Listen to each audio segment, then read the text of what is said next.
Any changes for tomorrow, Pat, or you stick with the winning formula? We'll announce the team tomorrow, but yeah, everyone's healthy, so dare say it'll be pretty similar side. It won for 9 for 125 against Sri Lanka. How pleased with you, especially led by yourself, at the response? Following 2 games where it kind of got away from you following a big opening partnership. Yeah, it was really pleasing. I thought in a couple of those previous games we'd actually, bowled pretty well without reward at times. So yeah, it was good to kind of feel like we got a few wickets in our favour. And yeah, I was really proud of, after we got a few wickets, we kind of really stuck at it, and to bowl the team out was proper effort. So yeah, really chuffed. Pat, I know you said that everyone's healthy, but Adam Zampa, his recovery in the last few days from that back spasm has been all right, clearly then? Yeah, I think so. Still lingering a bit, but yeah, I think it's getting better each day. So yeah, it shouldn't be any worse than last game. And I know it's a few days ago now, but Michael Clark's comments about you potentially being dropped from this side, what did you make of them? Yeah, not much really. A couple of the boys let me know I was being dropped, so that was interesting.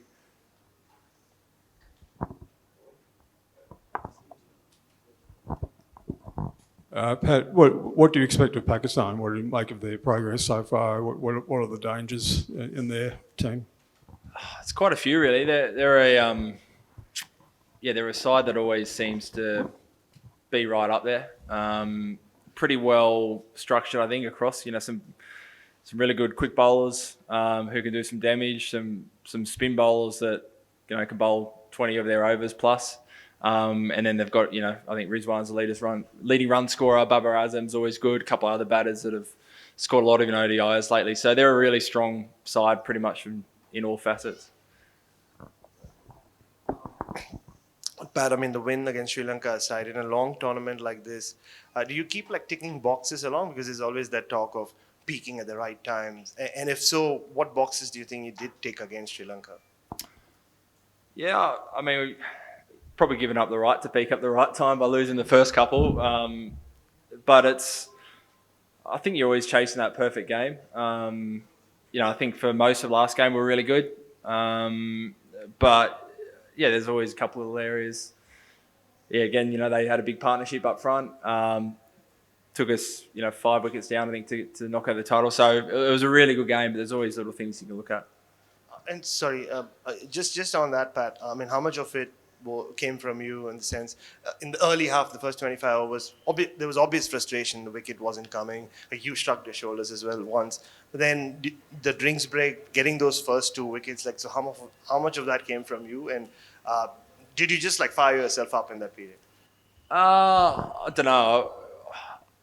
I think after the first 2 losses, everyone in the team was really keen, trying to make amends, maybe even trying a bit too hard for the first 25 overs. Everyone in the field was diving around, plenty of kind of energy. So I think it was pleasing to get the breakthrough. Would have liked for it to come early, but once we got the breakthrough, it felt like then we got on a roll, which we earned. So yeah, I wouldn't attribute too much credit to myself. It was everyone out there was awesome. Hi Pat, Shumit here. You won the toss in the first 2 games and lost those games, and finally against Sri Lanka you lost the toss and you won the game. So are you hoping you will lose the toss tomorrow? Yeah, potentially. Yeah, it's tough. So, is it a challenge to decide what to do because of so many venues and different conditions and, picking the team and deciding on the toss? I think it can be. The interesting thing when you look at the statistics around the toss is just about every venue is 50-50. So, in the first 2 games, we were totally outplayed. Whether we batted or bowled first, I don't think it would have mattered too much. It's not like a test match or anything. ODI cricket, it's kind of, I don't think it makes a huge difference. And Hi Pat. Talking about Alex Carey's form, we know how important he's been to the Australian middle order. Is he by any chance going to get a nod tomorrow? What do you think? Is the form a bit of concern? Alex has missed out in the last couple, which is unfortunate. We know he's a class player, but Joshy stepped up last game was awesome. So again, we feel really lucky that we got someone like Alex Carey in the squad who can't find his way into the 11. It's a sign of a pretty strong squad, I think. Hello, Pat. Good afternoon. Pat, the batting has not been as what you would have wanted in the first three games. So, how important is it for the batters to get the game going, especially from the game against Pakistan onwards? Thank you. Yeah, of course, really important. Especially at a venue like here in Bangalore, I dare say it's going to be high scoring, smaller field. Pitch is always really good here. So, batting super important. I think the way the guys started last game really set the tone. Mitchie and Davey up front from the first over taking the game on. That's what we want from our players. They're working really hard. They're doing all the right things. So I'm sure plenty of runs are around the corner. Hi, Pat. Pakistan, the bowlers are struggling to bowl in the middle overs. They are conceding a lot of runs. They are not taking as many wickets. So, do Australia plan to particularly, attack them or put them under pressure in those areas and during that period of the play?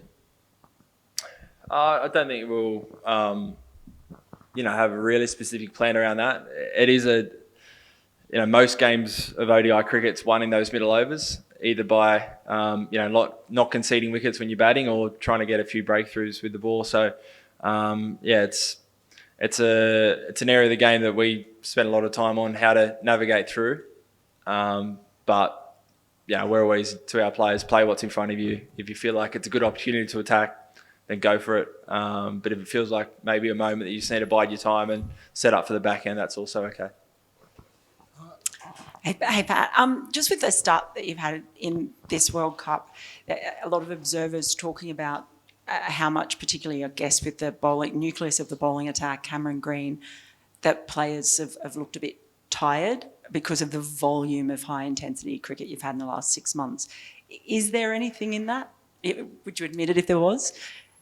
I'd say it's not overly different to any other international team. The nature of being international cricketers, you play a lot, probably over 100 days of the year you're playing cricket. This one's been particularly busy. I think we've done a good job of managing everyone as best as we can. So I wouldn't say that's a huge factor in the first two losses. And just quickly, if I may, you were talking about the toss and deciding what to do. How important do you think, or how much of a factor is dew been in this tournament with the variation of it around the country, and how much do you investigate that when you're looking at games? Yeah, it's a factor. I think I've said it previously in T20s, the dew might play a part for 50% of the match plus. In here, day-nighter might only play part for the last 20 overs, say, in ODI. So you got to balance whether, say, bowling second, it might be tough at the back end, but also you've got lights on, ball might zip around, swing around a bit more at night before that. So it's a balancing act. I don't think there's a right or wrong. As I said, it's pretty much 50-50. It's normally just whoever plays better on the day. Hi, Pat. In addition to my colleague's question, what do you make of Shaheen Shah's struggle? He's lacking fitness and not taking wickets? To be honest, I haven't been watching too much, so can't really comment on that. But he's always a good competitor. He's always a threat up front. So, we'll hopefully keep him quiet tomorrow. Yeah. Pat, see, some controversial statements have been made.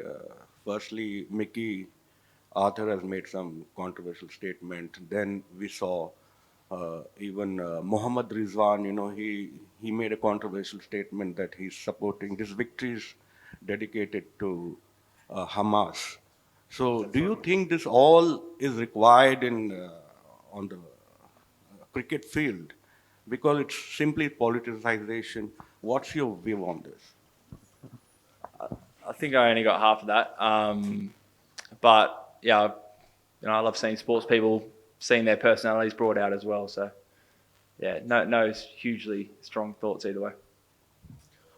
Pat, you addressed the middle overs a little while ago and how vital it is to the result and all of that. As a bowler, and specifically in Indian conditions, how hard is it to sort of bowl through those overs? And do you sometimes sort of, risk giving away runs in order to pick up those wickets in that phase? Yeah, for sure. It's a delicate balance sometimes where they're trying to keep the run rate in check, try and go for 3 or 4 and over, or do you try and risk it to pick up those vital wickets? And I think you saw a bit of a shift in us last game. South Africa, we felt like we had them relatively under control, but we didn't get any wickets. Last game we were a little bit more aggressive, a few more bounces, and fortunately got us a breakthrough, and that's kind of where you get into the game. So I think it's always that delicate balance. Pat, with a couple of century opening stands against you guys in the last couple of games, does any consideration come to you to take the new ball potentially? Not overly. Kind of before the tournament, you bounce around plenty of different ideas. But at the moment, we look back at the last couple of games and haven't got the wickets, but there's probably been 3 chances in each first 10 overs that we just haven't got, or LBW missed by millimetres or player misses. So we've been really happy with the guys up front. Yeah. And is there an arrival date for Travis Head locked in at this point, or? I believe he's on a flight right now. Is that right? Yeah.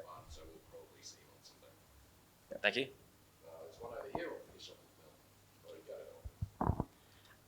Pat, quite an extraordinary thing that the Australian Cricketers Association have decided to do in funding for the netballers in Australia. Can you talk a bit about your thoughts on that and why you've decided to do it? It's never been done before cross sports, really.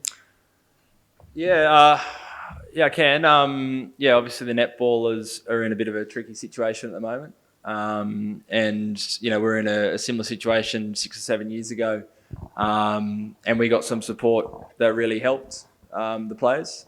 And that was, I think, from a few outside individuals. So they asked for a lending hand, and the ACA stepped up and said, "Yep, we'll create a bit of a fund to help you out and hopefully get you through these next couple of months." I know all the sports are pretty closely linked, and all the players' associations work really closely. So thought it was a good opportunity to be able to help.